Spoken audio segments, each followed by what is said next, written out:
Ok, entonces ahora hablaremos de manera bastante general, pero centrándonos en lo más importante sobre la homeostasis del calcio y del fosfato. Recordemos que el principal tejido en el organismo implicado en la homeostasis del calcio y también del fosfato es básicamente el hueso. El hueso es indispensable para participar en la homeostasis de ambos minerales y por lo tanto es indispensable para el metabolismo de los mismos. También hablaremos un poquito sobre las acciones o las hormonas implicadas en el metabolismo de ambos elementos y así también abarcaremos otros tejidos que pueden participar, por ejemplo, el sistema digestivo y el riñón. Entonces, bueno, aquí están un poco las funciones del calcio, se las pueden ver luego, es bastante general, entonces pasemos más que todo hacia la parte funcional del metabolismo del calcio. Bueno, sepan que la distribución del calcio en el organismo es principalmente o se encuentra casi en un 99% en los huesos y el otro 1% se encuentra en las células, en el líquido, y bueno, 0,1% en líquido extracelular. Aquí están unos valores del calcio a nivel del organismo. Esto no pregunta, no es importante. Muy importante que se lo sepan a estas alturas. Esto tampoco es muy importante. Ok, sepan, en relación al hueso, existen dos tipos de hueso o dos tipos de estructura ósea, hueso cortical y hueso trabecular. El hueso cortical es la parte más dura del hueso, más resistente del hueso y es la que lo reviste. Y básicamente tiene grandes depósitos de calcio y de fosfato. Por su parte, la parte trabecular presenta en su interior bueno, en realidad es al revés, a la médula ósea y participa en gran proporción en la eritropoyesis, o en sí, más que en la eritropoyesis, en la génesis de las células a nivel de la sangre. Hay alguien con un micrófono prendido. Ok, seguimos. Entonces sepan, la mayor proporción del hueso es hueso cortical, que es el hueso más duro, y es el 75 al 80%. Y la otra parte, el hueso trabecular, que es un 20, un 25%. Y para que sepan, tiene una superficie mayor porque es similar a lo que ocurriría con vellosidades intestinales. Básicamente, como tiene tantos repliegues en su interior, entonces por eso tiene una superficie mucho mayor a pesar de solo componer el 20 al 25% del hueso. Sigue alguien hablando, no sé si son pendientes de su micrófono. Moisés, es el micro, sí, de hermanos bioquímicos. Ok, ya déjame.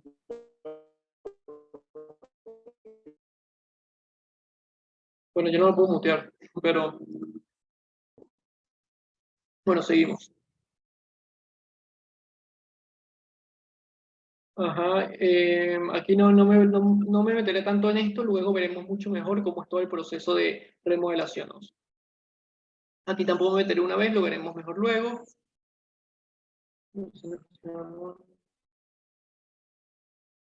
Ok, esto también es otra de las cosas que veremos luego, lo veremos con las hormonas. Créeme, esto lo veremos ahora. También. Ok, ahora sí comenzamos. Tengan en cuenta que existen tres hormonas fundamentales que participan en la homeostasis del calcio y del fosfato, que son la paratormona, la vitamina D, que a pesar de ser una vitamina también es una hormona, y por otra parte la calcitonina, que no es tan importante como el resto, pero también participa en el metabolismo del calcio y del fosfato. Sepan que básicamente existen tres tipos de células indispensables para el proceso de remodelación ósea. Antes de hablar del proceso o como tal de las células, es importante que tengan en cuenta que el proceso de remodelación ósea es un proceso que consta de dos pequeños procesos de por sí. Un primer proceso que corresponde al proceso de formación ósea y un segundo proceso que corresponde al proceso de resorción ósea. Es decir, el equilibrio, el balance que existe entre ambos procesos, tanto de formación como resorción ósea, es lo que determina la remodelación ósea. Entonces deben conocer bien estos conceptos. También deben de tener en cuenta que las principales células implicadas en la resorción ósea son los osteoclastos y las principales células implicadas en la formación ósea son los osteoblastos. Por su parte, yéndonos a puntos generales, las dos hormonas fundamentales implicadas en la resorción ósea son la paratormona y la vitamina D, y la principal hormona implicada en la formación ósea es la calcitonina, de la cual también hablaremos. Y hablaremos entonces de cada una de estas hormonas y cómo es sus efectos o cuáles son sus efectos sobre cada una de las células que compone al hueso. Entonces tengan en cuenta que el proceso de remodelación ósea es un proceso de resorción y un proceso de formación.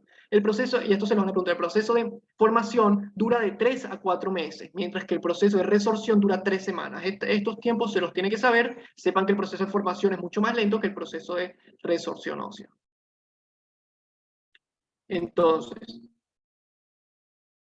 ¿qué podemos ver? Básicamente tenemos que la primera y principal hormona implicada en el balance o en la homeostasis del calcio es la paratormona. La paratormona es una hormona que participa principalmente en la resorción ósea, pero lo hace de manera indirecta hacia los osteoclastos, es decir, es una hormona que participa en la activación de osteoclastos, pero de manera indirecta. ¿Por qué? Porque las únicas células del hueso que poseen, o las principales células del hueso que poseen receptores para la paratormona, que por cierto, es una hormona que es sintetizada a nivel de la paratiroides y que básicamente es indispensable para el metabolismo del calcio y que por su parte es una hormona soluble, es decir, viaja libre en sangre. No es una hormona esteroidea como la que habíamos visto, sino es una hormona soluble. La paratormona, entonces, como es una hormona soluble, tiene receptores en la superficie del osteoblasto. Esta superficie del osteoblasto, o en esta superficie del osteoblasto, básicamente se encuentran los receptores de la paratormona que, cuando existen altas concentraciones de paratormona, la misma interactúa con los receptores y estimula una serie de cascadas intracelulares dentro del osteoblasto que median diferentes procesos. ¿Cuáles son los efectos de la paratormona sobre los osteoblastos? Básicamente estimula la secreción de dos componentes o dos sustancias fundamentales. La primera es MCCF, o un factor estimulante de colonias de macrófagos y granulocitos, que es MCCF, y por otra parte, el otro componente muy importante que permite o que es secretado por los osteoblastos por la estimulación de la paratormona es el RANG ligando, o el ligando RANG o RANG L. Estos dos componentes son indispensables para la activación de los osteoclastos, es decir, los osteoblastos y los osteoclastos son células que se antagonizan entre sí, es decir, tienen acciones opuestas. Sin embargo, el MCCF y el RANG ligando secretados por el osteoblasto, cuando está estimulado por la paratormona, estimulan a los osteoclastos, actuando sobre los receptores ubicados justamente en los osteoclastos. Entonces, ¿cuáles son los efectos de la paratormona? Estimula a través de la secreción de MCCF y RANG ligando por parte de los osteoblastos, la activación de los osteoclastos. Y no solo la activación de osteoclastos ya formados, sino la diferenciación de preosteoclastos a osteoclastos maduros como tal. Entonces favorece la paratormona a los osteoclastos como tal, pero de manera indirecta. Entonces tenemos que es importante que tengan en cuenta que los osteoclastos son células que son derivadas de los macrófagos, es decir, son macrófagos diferenciados a nivel del hueso y que participan, por lo tanto, en la resorción ósea. Entonces, cuando se secreta MCCF, cuando se secreta RANG ligando, se activan los osteoclastos y básicamente se favorece por la paratormona la resorción ósea. Por su parte, otro efecto importante que tiene la paratormona es que inhibe la síntesis de osteoprotegerina o OPG por parte de los osteoblastos. Esta osteoprotegerina es un compuesto que fíjense que tiene una estructura muy similar al receptor del RANG que se encuentra en los osteoclastos. Es decir, recuerden que la paratormona estimula a nivel de los osteoblastos la síntesis y secreción de RANG ligando. Este RANG ligando, esta molécula que tenemos aquí, que puede expresarse en membrana de los osteoblastos o puede secretarse. Y cuando actúa con su receptor a nivel de los osteoclastos, lo activa. ¿Qué ocurre? La paratormona, además de estimular la MCCF, además de estimular RANG ligando, estimula, o mejor dicho, inhibe la secreción de osteoprotegerina por parte de los osteoblastos. ¿Qué trae como resultado? ¿Cuál es la función de las osteoprotegerinas? Si ven, la estructura de osteoprotegerina es muy similar a la del RANG, que es el receptor de RANG ligando. Entonces, si la paratormona inhibe la osteoprotegerina, que inhibe a su vez la unión del RANG ligando con el RANG, entonces por su parte la paratormona entonces estimula más la formación ósea. O sea, por una parte estimula la secreción de MCCF, estimula la secreción de RANG ligando y por otra parte inhibe a la osteoprotegerina, la OPG, que es secretada de manera tónica por los osteoblastos, impidiendo entonces así la inhibición de la resorción ósea. Es decir, por una parte estimulan la resorción ósea y por otra parte la inhiben. ¿Lo ven? Inhiben por otra parte inhiben la formación. ¿Lo van viendo? Sí. Sí. Sí, chévere. Ok, entonces esto sí es importantísimo, recuérdense, paratormona estimula MCCF, estimula ligando, estimula osteoclastos, por lo tanto de manera indirecta. Y inhibe, mejor dicho, la osteoprotegerina u OPG, que es una inhibidora de la activación de los osteoclastos. Entonces, por una parte, estimula a los osteoclastos de manera indirecta y por otra parte, inhibe la inhibición tónica de los osteoclastos mediada por la otra osteoprotegerina. Bien. Aquí un esquema de la glándula paratiroides es muy importante. Sepan que el principal estímulo para la secreción de paratormona es la disminución del calcio plasmático, es decir, lo que estimula en realidad que se comienza a secretar a nivel de las células paratiroides la paratormona, y lo iremos viendo, es la disminución del calcio plasmático. Por su parte, aquí ¿qué podemos ver? Podemos ver un poco más de lo mismo. A medida de que disminuyen los niveles de calcio plasmático, aumentan los niveles de paratormona. Es decir, son inversamente proporcionales a disminución del calcio plasmático, aumenta paratormona.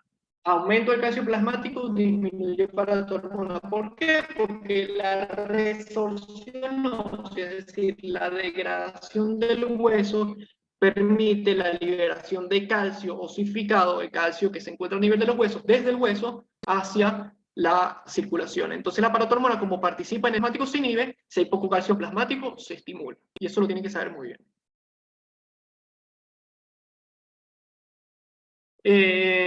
Siguiendo un poco, ¿cómo se secreta la paratormona? Hemos dicho, es verdad, que lo que inhibe a la paratormona principalmente es el calcio. ¿Por qué? Porque a mayor calcio plasmático se inhibe la secreción de paratormona. ¿Qué ocurre? Recuerden que la paratormona es una hormona secretada a nivel de las células principales de la paratiroides.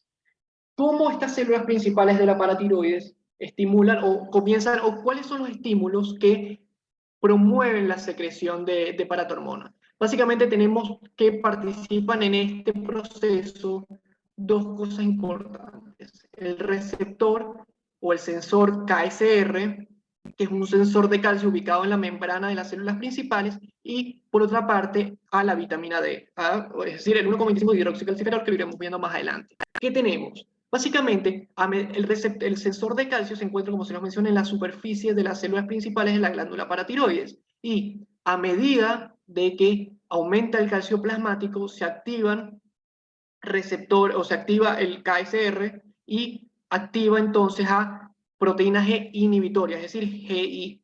Cuando activa proteínas G inhibitorias, mediante vía de señalización intracelular, por el aumento del calcio plasmático, se inhibe la síntesis de paratormona, es decir, la expresión de los genes que promueven la síntesis de paratormona a nivel nuclear.